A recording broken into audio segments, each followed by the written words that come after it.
Hi friends, ఎలా ఉన్నారు? ఈరోజు మనం రీసెంట్గా మన తెలుగులో రిలీజ్ అయిన మూవీస్లో ఒకటైన తొడరం అనే మూవీ స్టోరీని ఎక్స్ప్లెయిన్ చేసుకోబోతున్నాం.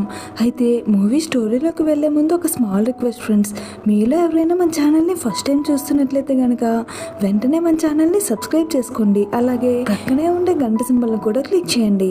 ఇంకా మనం ఏమాత్రం ఆలస్యం చేయకుండా తొడరం అనే మూవీ స్టోరీలోకి వెళ్ళిపోదాం. ఇంకా మన మూవీ స్టోరీలోకి వచ్చేస్తే మన మూవీ హీరో అయిన బెంజ్ నర్సీపట్నం అనే ఊర్లో తన వైఫ్ ఇంకా తన పిల్లలతో హ్యాపీగా లైఫ్ని లీడ్ చేస్తూ ఉండేవారు. బెంజ్ యంగేజ్లో ఉన్నప్పుడు తను ఫైట్ మాస్టర్గా పనిచేస్తూ ఉండేవాడు. కానీ తన ఫ్రెండ్ అయిన ఒక ఆయన చనిపోయిన తర్వాత ఇంకా తన ఫ్యామిలీ కోసం తను ఏదో ఒకటి చెయ్యాలని చెప్పి తన కార్కి డ్రైవర్గా మారి కార్ నడుపుతూ వాళ్ళ ఫ్యామిలీని పోషిస్తూ ఉండేవాడు.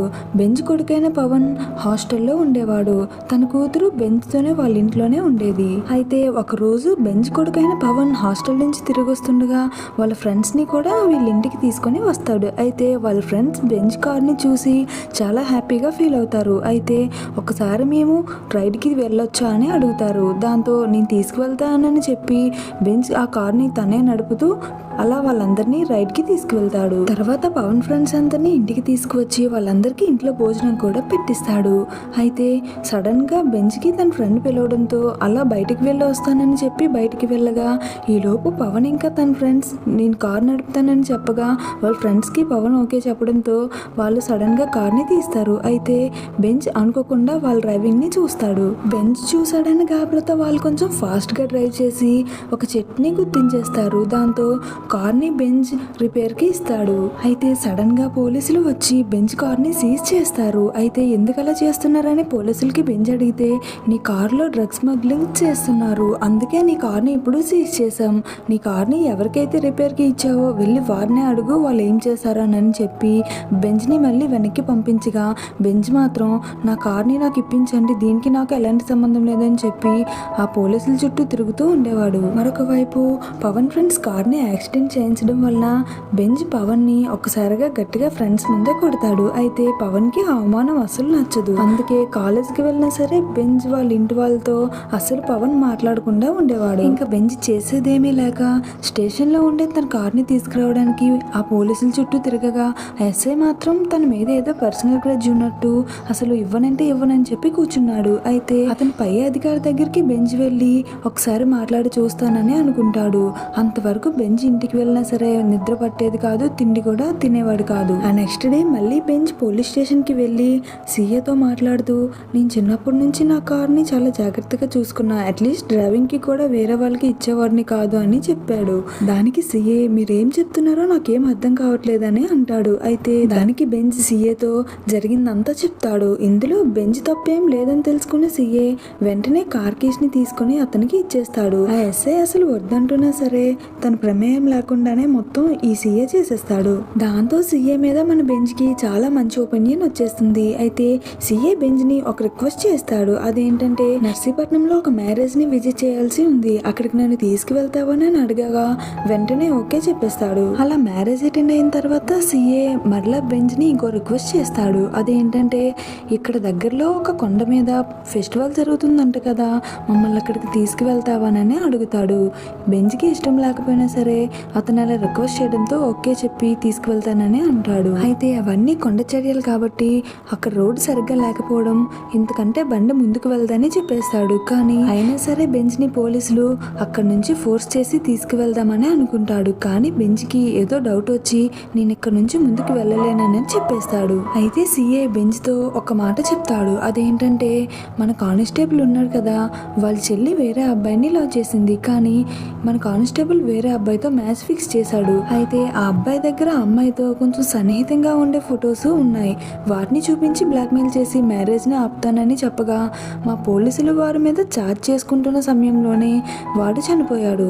దాంతో ఇప్పుడు మేము ఆ బాడీని బాధపడదామని వచ్చాం, ఈ కార్ డిక్కీలోనే ఆ బాడీ ఉంది అని చెప్తాడు. దాంతో ఒక్కసారిగా షాక్ అవుతాడు. అలా షాక్ అయిన బెంజ్ ఆ పోలీస్ కాలర్ని పట్టుకొని ఇంత పెద్ద తప్పు చేసి మీరు తప్పించుకుందామని చూస్తారా, దట్టు నా కార్లోనే మీరు డెడ్ బాడీ పెడతారా అని రియాక్ట్ అవుతాడు. అయితే ఇప్పుడు కానీ నువ్వు రియాక్ట్ అయ్యావంటే మాతో పాటు నువ్వు కూడా ఇరుక్కుంటావు, తర్వాత నీ ఫ్యామిలీ అంతా రోడ్డు పాలు అయిపోతుందని చెప్పి బెంజ్ని ఆపుతారు. తర్వాత పోలీసులు డెడ్ బాడీని పాతి పెట్టేస్తారు. కానీ బెంజ్కి మాత్రం ఆ డెడ్ బాడీ ఎవరితో మాత్రం అర్థం కాదు. కానీ తను ఒక తప్పు చేశానన్న గిల్ట్ వల్ల తనకి అసలు ప్రశాంతంగా ఉండదు.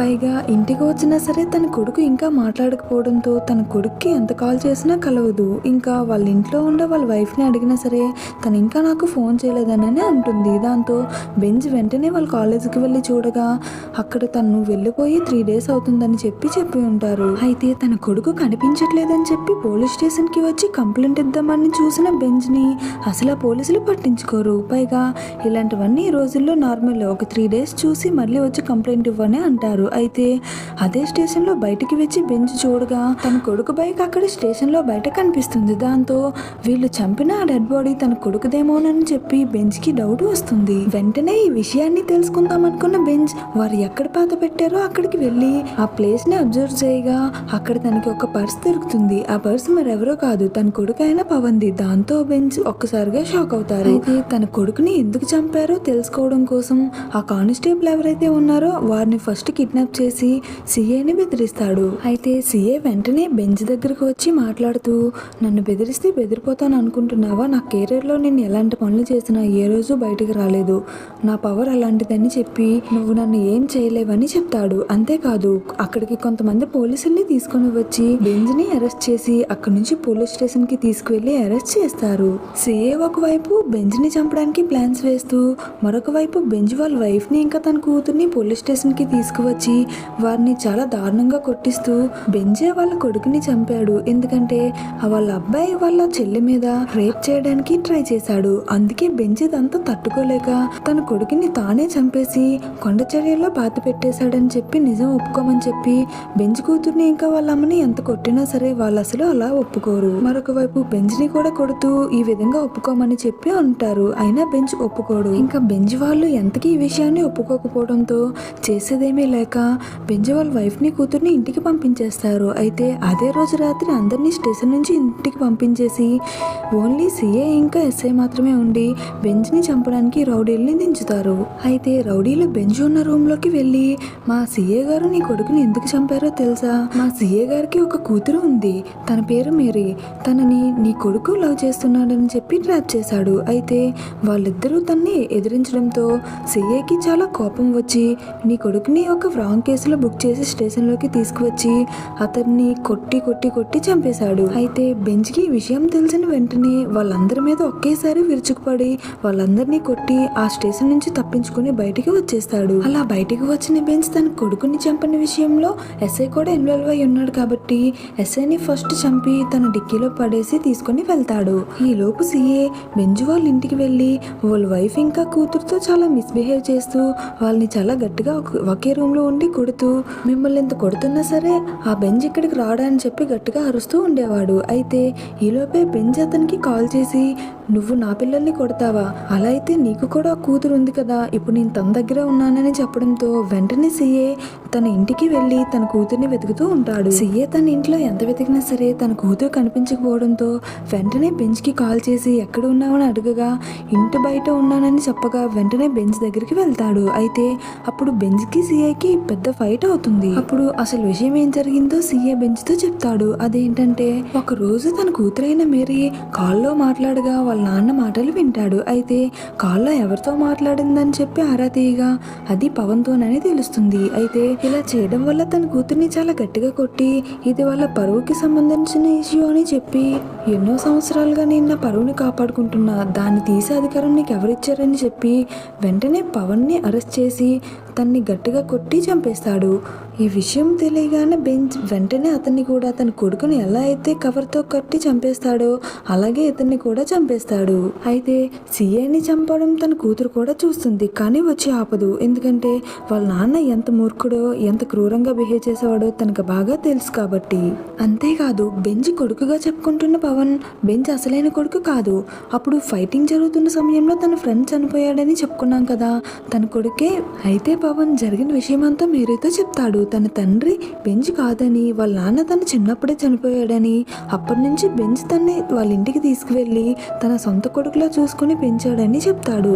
అంతేకాదు, నువ్వు వచ్చి మా ఫ్యామిలీతో చాలా హ్యాపీగా ఉండొచ్చు, చాలా ప్రశాంతమైన లైఫ్ నీకు అక్కడ ఉంటుంది అని చెప్తాడు. కానీ ఇంతలోనే విషయం మేరీ వాళ్ళ ఫాదర్కి తెలిసి అనుకోకుండా వాళ్ళ అబ్బాయిని చంపేస్తాడు. తర్వాత బెంజ్ కూడా ఆ పోలీస్ని చంపి ఎక్కడైతే వాళ్ళ అబ్బాయిని పాతి పెట్టారో అక్కడే వాళ్ళని కూడా పాతి పెట్టేస్తాడు.